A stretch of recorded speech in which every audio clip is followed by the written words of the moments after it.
My name's Chris Dunsmoor. The name of my cocktail is La Flor de Fresa, but you can find it on our menu as the El Diablo variation.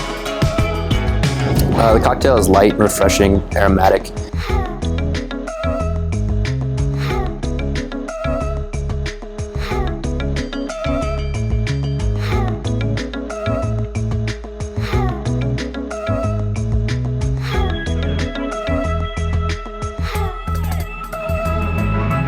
We chose wheat vodka for this cocktail because it's a really well-made, 10 times distilled wheat vodka.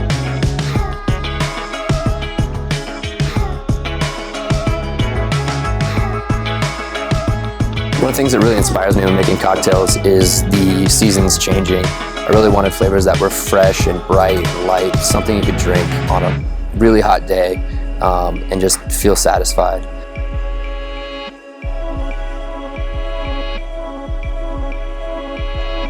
And this is Chris Dunsmoor. You're watching Cocktail Creators.